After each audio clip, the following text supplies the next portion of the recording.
Hello नमस्कार साथियों, मैं रविंद्र कुमार एक बार फिर हाजिर हूं आपके समक्ष सर्वोच्च न्यायालय से संबंधित महत्वपूर्ण तथ्यों को लेकर। इस कड़ी में अपन पिछली क्लास में बात कर रहे थे फोर्थ जजेज केस से संबंधित। देखिए क्या है फोर्थ जजेज केस, इसको अपन एक बार देख लेते हैं। अप्रैल 2015 की अगर अपन बात करें, देखिए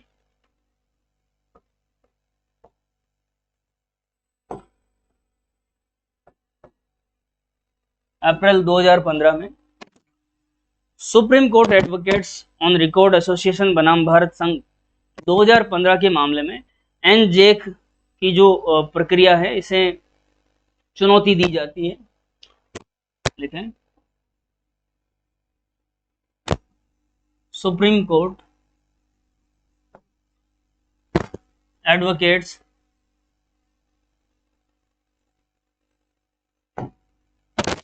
ऑन रिकॉर्ड एसोसिएशन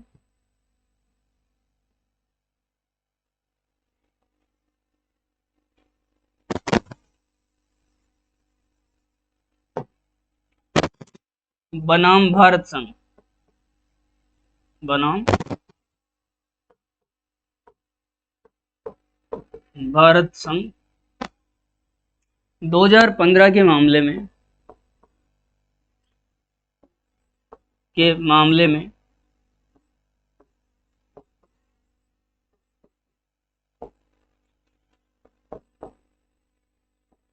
एन जेक की प्रक्रिया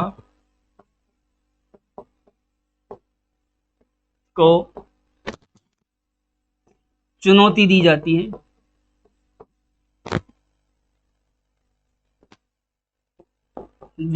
है।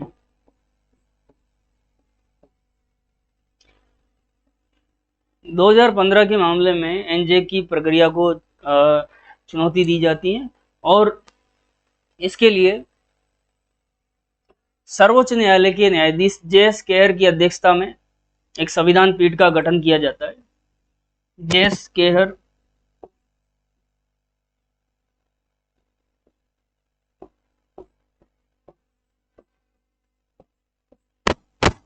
की अध्यक्षता में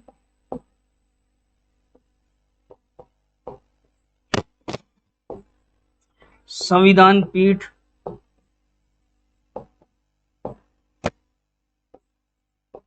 का गठन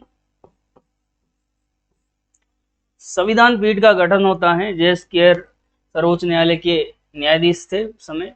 इनकी अध्यक्षता में एक संविधान पीठ का गठन होता है और इस संविधान पीठ के द्वारा 16 अक्टूबर 2015 को 99वां संविधान संशोधन जिसके तहत एन जेक की जो प्रक्रिया है उसको स्थापित किया गया था, उस 99वें संविधान संशोधन को पूरी तरह से रद्द कर दिया जाता है। तो लिखें आप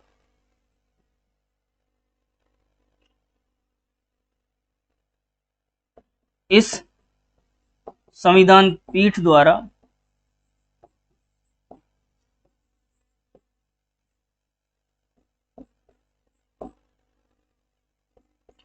16 अक्टूबर 2015 को 99वें संविधान संशोधन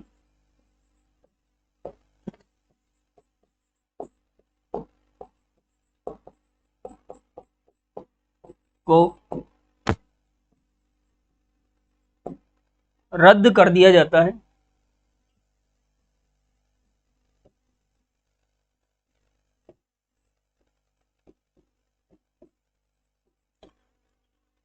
निन्यानवे संविधान संशोधन को रद्द कर दिया गया है और कॉलेजियम व्यवस्था को बहाल कर दिया जाता है तथा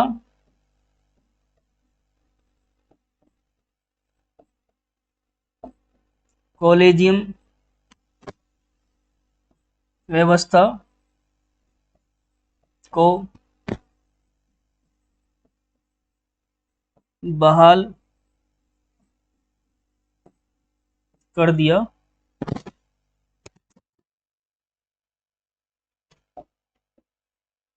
जाता है।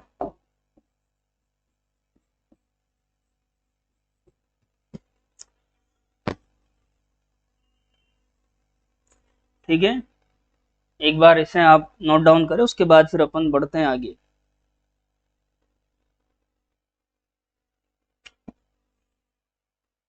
चलिए,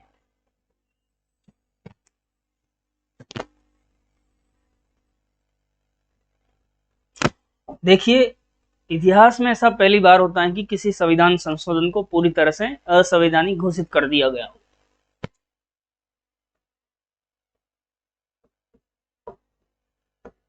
इतिहास में पहली बार ऐसा देखा गया कि किसी संविधान संशोधन को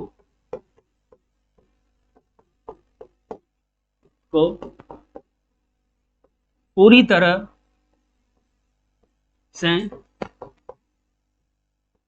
असंवैधानिक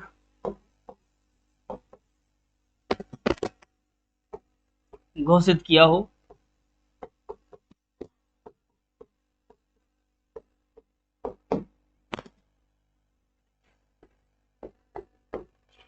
ठीक है, और इसे ही फोर्थ जजेस केस के रूप में जाना गया।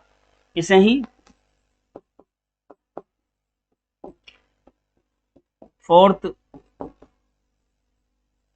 जजेस केस कहा जाता है। संविधान पीठ के द्वारा ये जो निर्णय दिया गया, ये 4-1 से दिया गया, और जे चेलामेश्वर वे न्यायाधीश थे जिन्होंने जो इस निर्णय के विरुद्ध में, मतलब जिन्होंने इस निर्णय के का विरोध किया, मतलब जो इस निर्णय के विपक्ष में थे, है ना। तो संविधान पीठ के द्वारा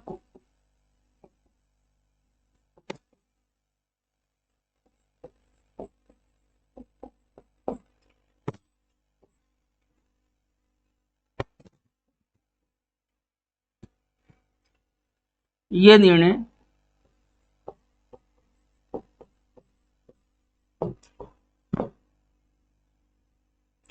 4-1 से दिया गया।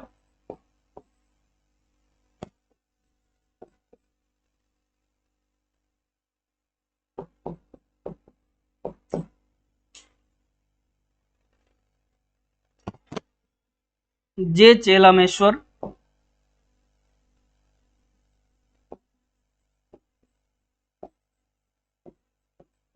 वे न्यायाधीश थे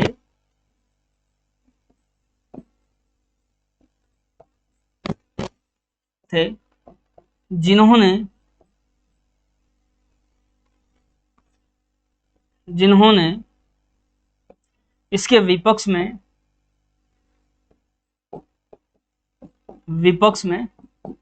मत दिया। 2015 के इस निर्णय के बाद फिर जो न्यायाधीशों की जो नियुक्ति प्रक्रिया थी, वो उसके लिए कॉलेजियम और भारत सरकार के बीच एक मेमोरेंडम ऑफ प्रोसीजर की स्थापना करी जाती है, और इसके तहत वर्तमान में जो सर्वोच्च न्यायालय में जो न्यायाधीश हैं उनको नियुक्ति दी जाती है। तो इस पर भी अपन बात कर लेते हैं। 2015 के इस निर्णय के बाद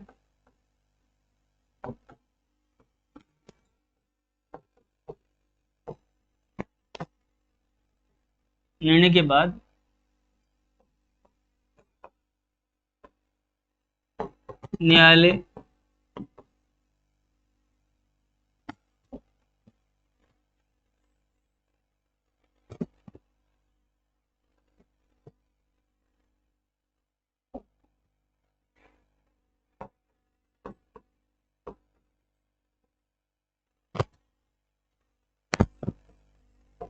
के न्यायाधीशों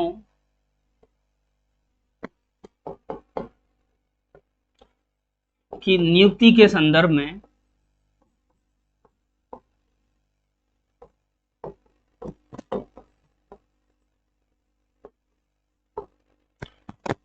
collegium collegium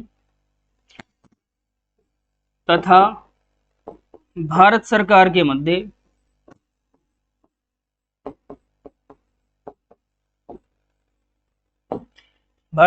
Madhya memorandum of procedure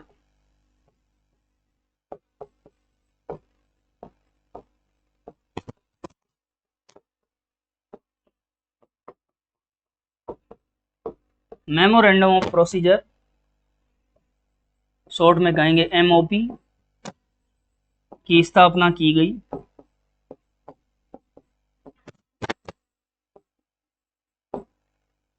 MOP एक तरह का दस्तावेज है। एमओपी क्या है?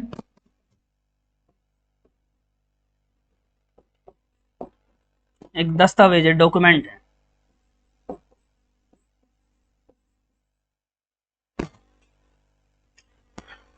फिर बात करते हैं अनुच्छेद 124 में।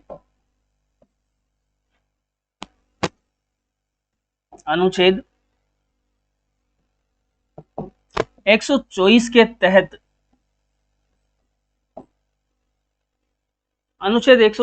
तहत न्यायाधीशों की नियुक्ति के लिए राष्ट्रपति द्वारा एक वारंट जारी किया जाता है। न्यायाधीशों की नियुक्ति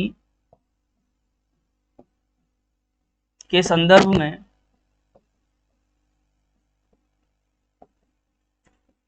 एक वारंट दैट मीन अधिपत्र वारंट जारी किया जाता है।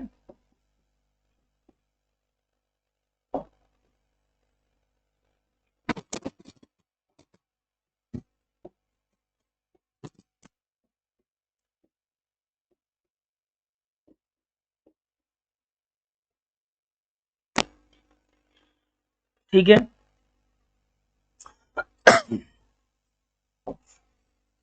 ये करे इतना।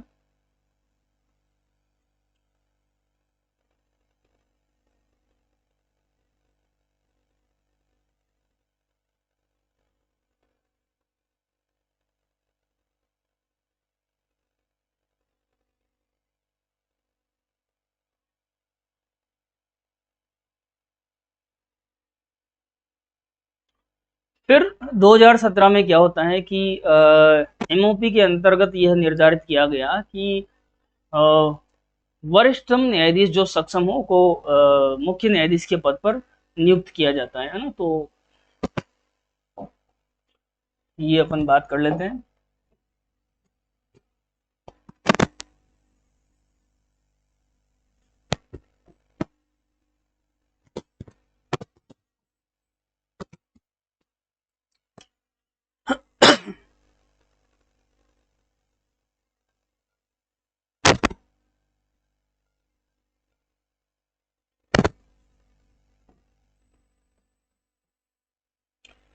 चलिए,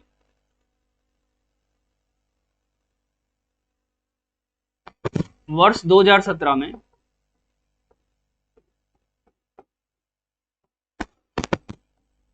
एमओपी के अंतर्गत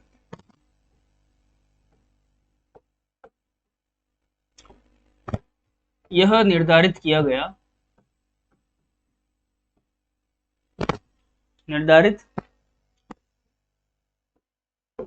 गया कि वरिष्ठतम न्यायाधीश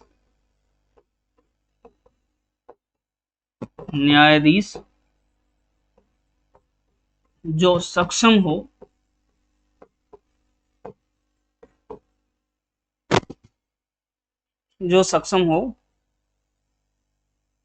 को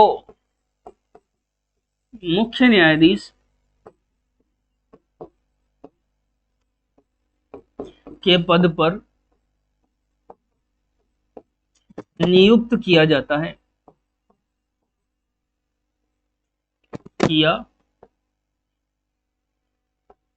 है।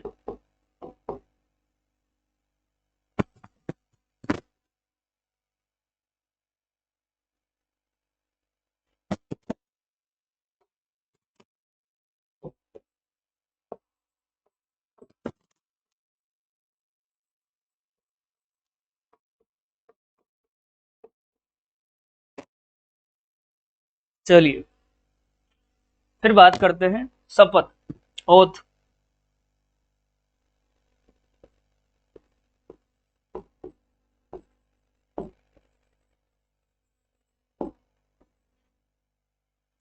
तो सर्वोच्च न्यायालय में जो न्यायाधीश हैं उन्हें अनुच्छेद 124 के तहत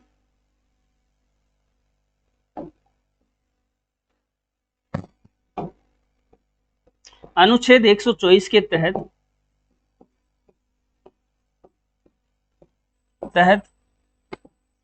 राष्ट्रपति या राष्ट्रपति द्वारा अधिकृत किए गए व्यक्ति द्वारा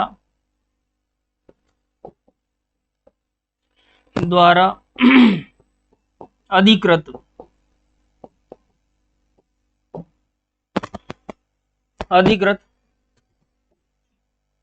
व्यक्ति के द्वारा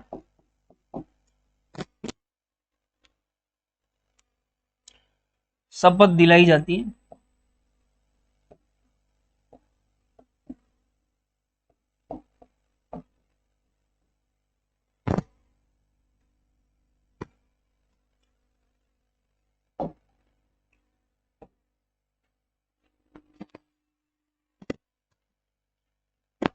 सर्वोच्च न्यायालय के जो न्यायाधीश हैं ये अनुसूची 3 में दिए गए शपथ प्रारूप के अनुरूप संविधान के प्रति निष्ठा की शपथ लेते हैं।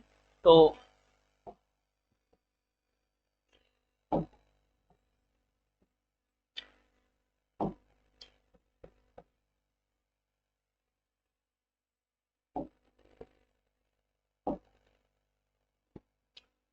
अनुसूची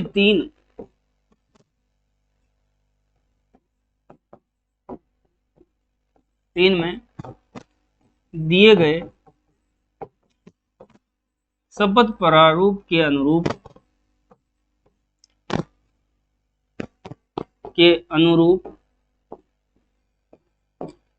संविधान के प्रति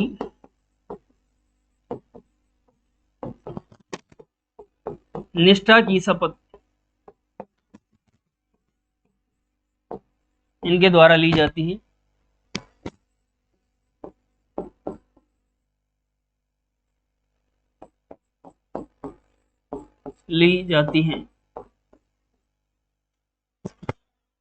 चलिए फिर बात करते हैं अनुच्छेद 25 में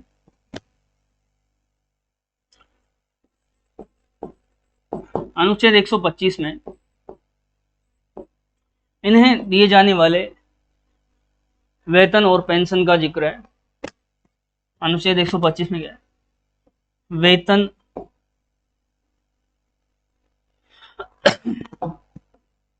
इसको रब कर देते हैं एक बार।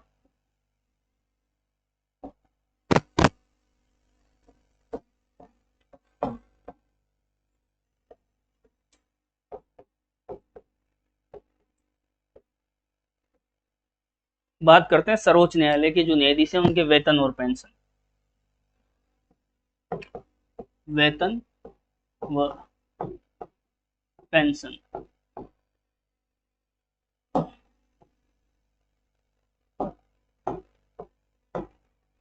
तो संविधान के अनुच्छेद 125 में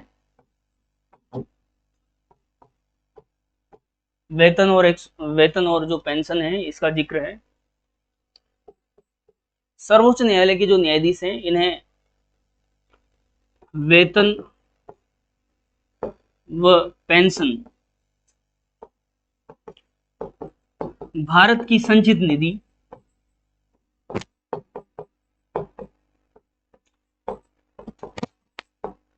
निधि से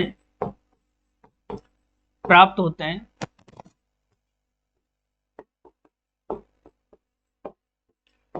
जो कि भारित है। भारत दैट मीन जो कि चार्ज है, CHARG चार्ज। ठीक है।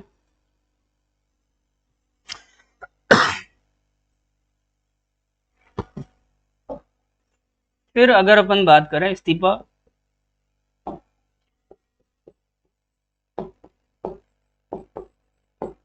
इस्तीफा। तो सर्वोच्च न्यायालय में जो न्यायाधीश हैं वो राष्ट्रपति को संबोधित करते हुए अपना इस्तीफा देते हैं।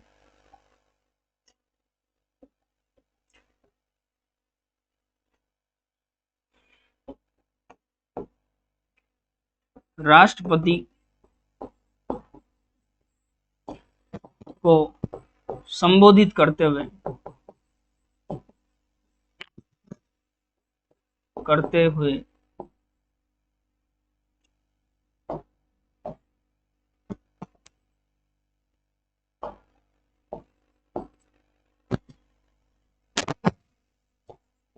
अपना इस्तीफा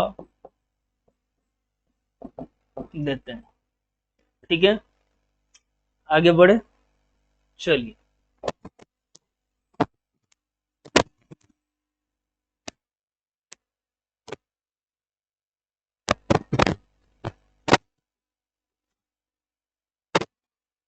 फिर बात करते हैं कार्यवाहक मुख्य न्यायाधीश।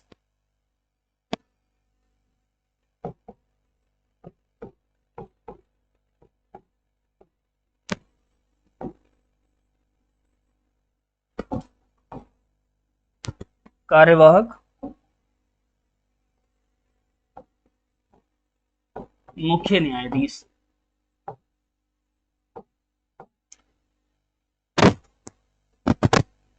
कार्यवाहक मुख्य न्यायाधीश का जो जिक्र है वो है अनुच्छेद 126 में। अनुच्छेद 126 में कार्यवाहक मुख्य न्यायाधीश का जिक्र है। सर्वोच्च न्यायालय में मुख्य न्यायाधीश का पद रिक्त होने पर राष्ट्रपति के द्वारा सर्वोच्च न्यायालय के किसी न्यायाधीश को कार्यवाहक मुख्य न्यायाधीश के पद पर नियुक्त किया जाता है। तो सर्वोच्च न्यायालय में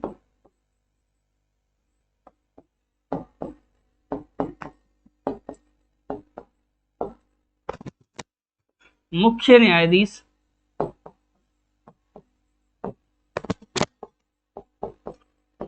का पद रिक्त होने पर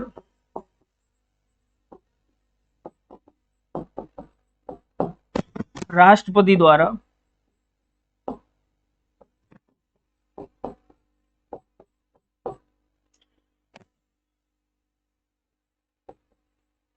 कार्यवाहक मुख्य न्यायाधीश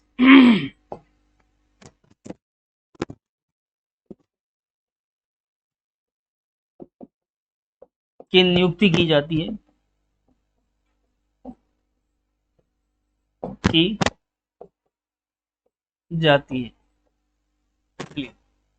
इसके बाद बात करते हैं अपन तदर्थ न्यायाधीश।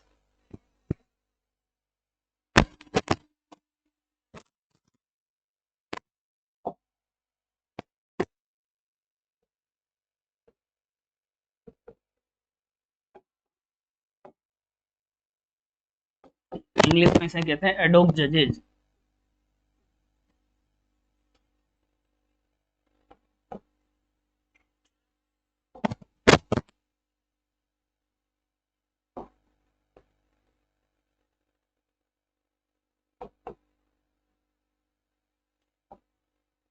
एडोक जज। तदर्थ न्यायाधीश का जो जिक्र है वो है अनुच्छेद 127 में।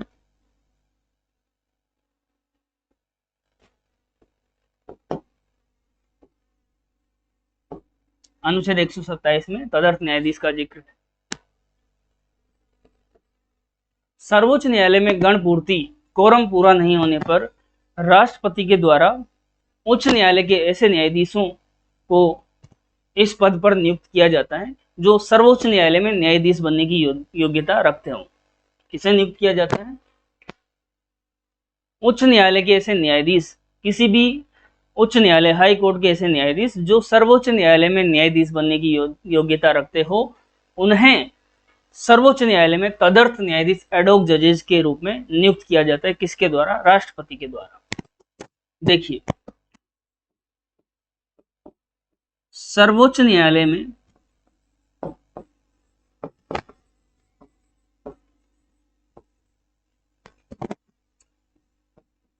गणपूर्ति पूरी नहीं होने पर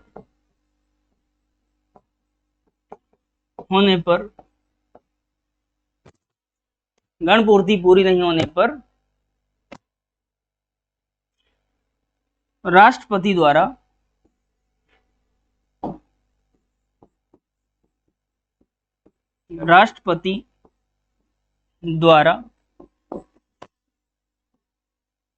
उच्च न्यायालय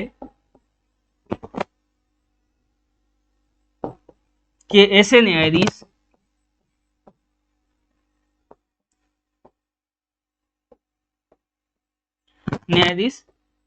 जो सर्वोच्च न्यायालय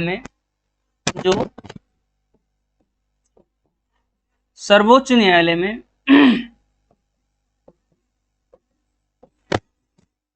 न्यायाधीश बनने की योग्यता रखता हो, न्यायाधीश बनने की योग्यता रखता हो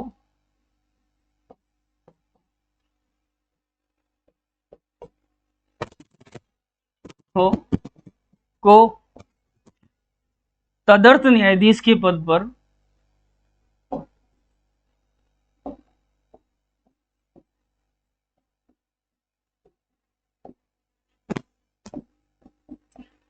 पर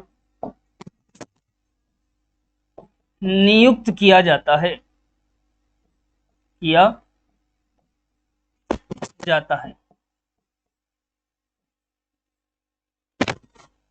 ठीक है।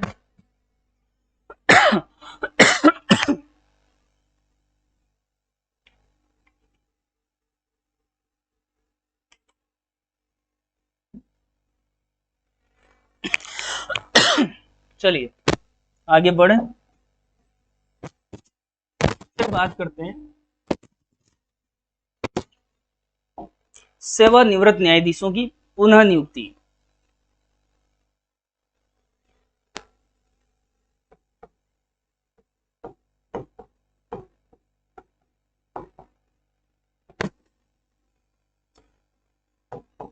न्यायाधीशों की पुनर्नियुक्ति। सेवानिवृत्त न्यायाधीशों की पुनर्नियुक्ति का जो जिक्र है वो अनुच्छेद 128 में किया गया है।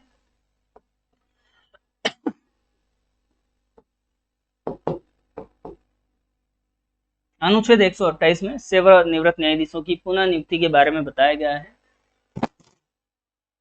सर्वोच्च न्यायालय में जब कोरम पूरा नहीं होता है तो राष्ट्रपति के द्वारा यहाँ पर सेवानिवृत्त न्यायाधीशों को पुनः नियुक्ति प्रदान की जाती है। तो लिखें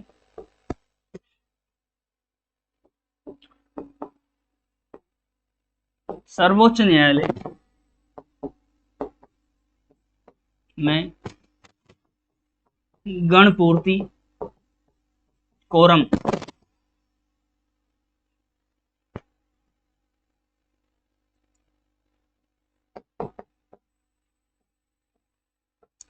पूरा नहीं होने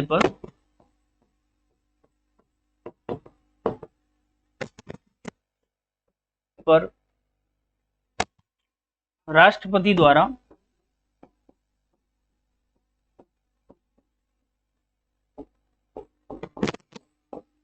सेवानिवृत्त न्यायाधीशों को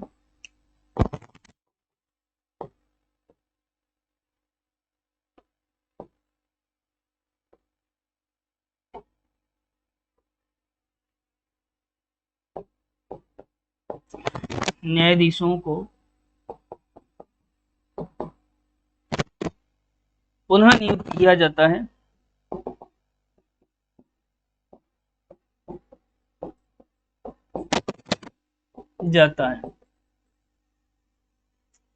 ठीक है।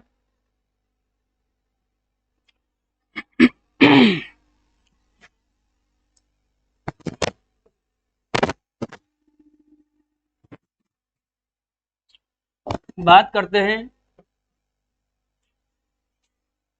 तदर्थ न्यायाधीश एडोक जजेज और सेवानिवृत्त न्यायाधीश जो पुनः नियुक्त होते हैं, इनका जो कार्यकाल है वो 2 वर्ष का होता है।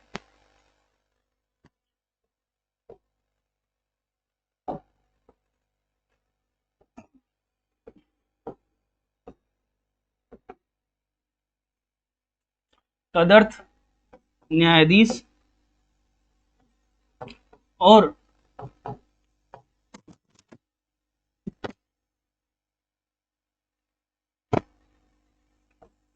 पुनः नियुक्त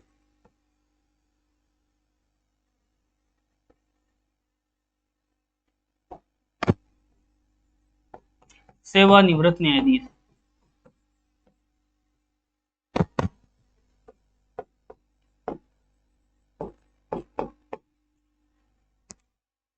इनका कार्यकाल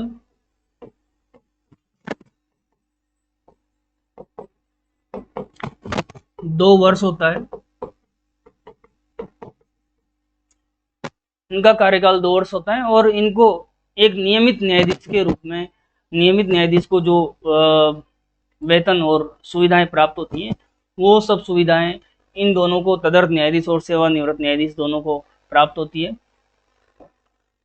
फिर अपन बात करते हैं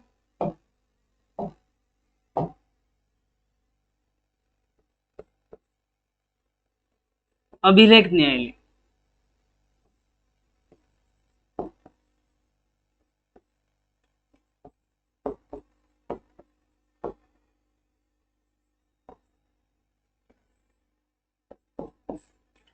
अभिलेख न्यायालय, तो देखिए अनुच्छेद 129 के तहत,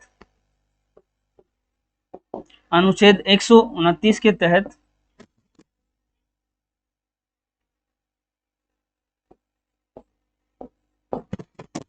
सर्वोच्च न्यायालय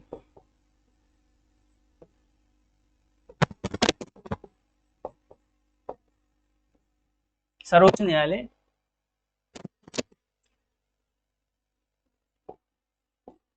अभिलेख न्यायालय के रूप में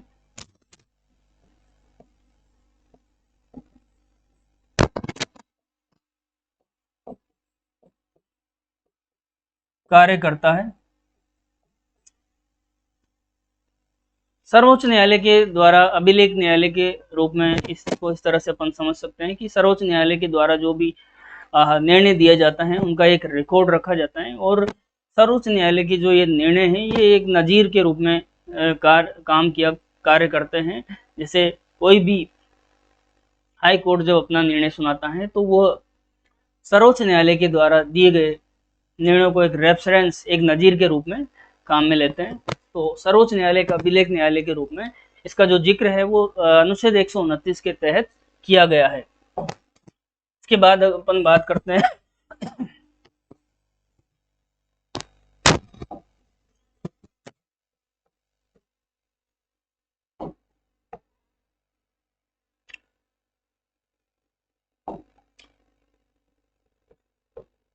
अनुच्छेद 130। अनुच्छेद 130 में सर्वोच्च न्यायालय दिल्ली में होगा ऐसा प्रावधान है। सर्वोच्च न्यायालय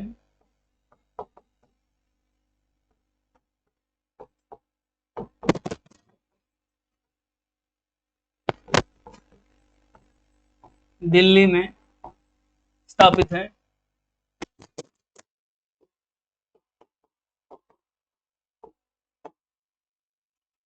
इस अनुच्छेद के तहत मुख्य न्यायाधीश राष्ट्रपति से परामर्श करके सर्वोच्च न्यायालय की अन्य पीठ और जगह भी स्थापित कर सकते हैं, ऐसा भी अनुच्छेद 130 के तहत बताया गया है, कहा गया है। फिर बात करते हैं सर्वोच्च न्यायालय के जो न्यायाधीश हैं उनको पद से हटाना, किस तरह से, किस प्रक्रिया के तहत सर्वोच्च न्यायालय के जो न्यायाधीश हैं उनको अपने पद से हटाया जाता है।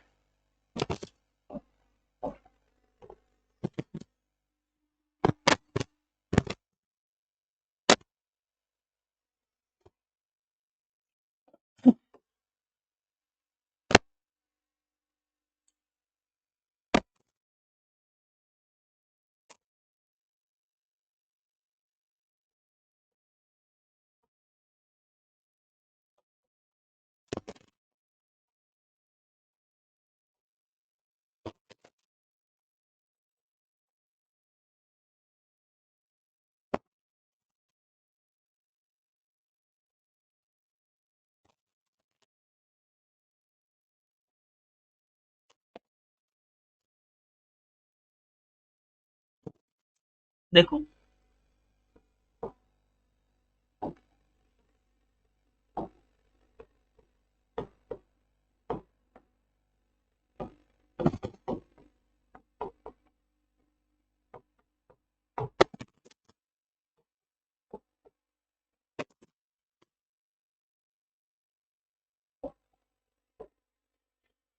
सर्वोच्च न्यायालय के न्यायाधीशों को पद से हटाने की जो प्रक्रिया है, इसका जो उल्लेख है वो अनुच्छेद 124(4) में दिया गया है। तो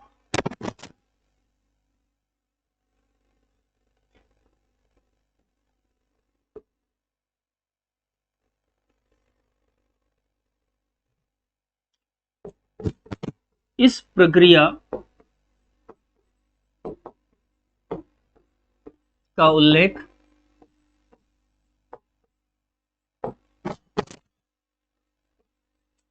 अनुच्छेद 124(4) में किया गया है। अनुच्छेद 124(4) के तहत साबित कदाचार या अक्षमता के आधार पर सर्वोच्च न्यायालय के न्यायाधीशों को पद से हटाया जाता है।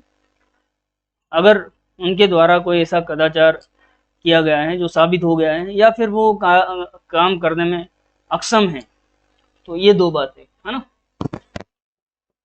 साबित कदाचार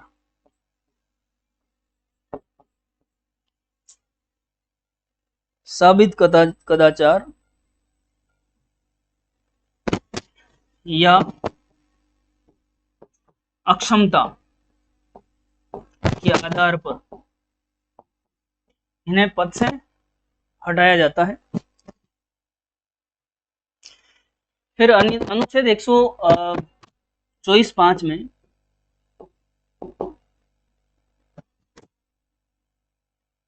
अनुच्छेद 124(5) में न्यायाधीशों को हटाने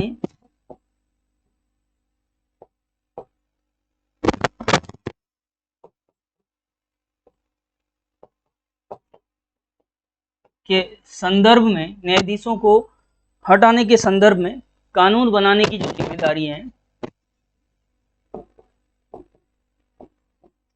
बनाने की जिम्मेदारी संसद की है।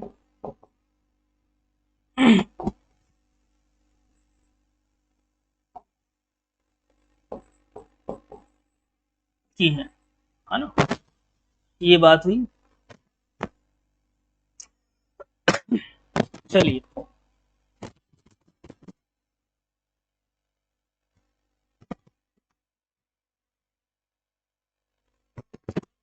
फिर अपन बात करते हैं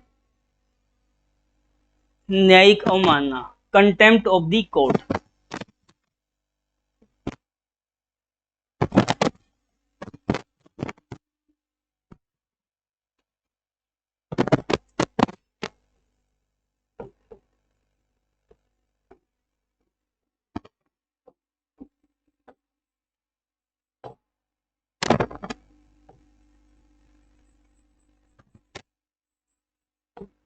कंटेम्प्ट ऑफ द कोर्ट क्या होता है? कंटेम्प्ट ऑफ द कोर्ट, देखिए सर्वोच्च न्यायालय के द्वारा दिए गए निर्णयों की अगर षड्यंत्र पूर्वक किसी के द्वारा आलोचना करी जाती है, या फिर सर्वोच्च न्यायालय के किसी न्यायाधीश की व्यक्तिगत आलोचना करी जाती है, या फिर अपन बात करें सर्वोच्च न्यायालय के निर्णयों की अनुपालना करने पर न्यायिक अवमानना अधिनियम 1971 के तहत सजा का प्रावधान है। न्यायिक अवमानना अधिनियम 1971 के तहत पदस्थापित न्यायाधीश को भी सजा देने का प्रावधान किया गया है। तो यह है contempt of the court. Contempt of the court आपने समझा। इस तरह से सर्वोच्च न्यायालय से संबंधित अपन ने काफ़ी सारे जो तथ्य हैं उन पर बात करी। बाकी जो भी बचे हुए जो तथ्य हैं वो नेक्स्ट लेक्चर में अपन करने वाले हैं। तो तब तक के लिए थैंक यू सो मच।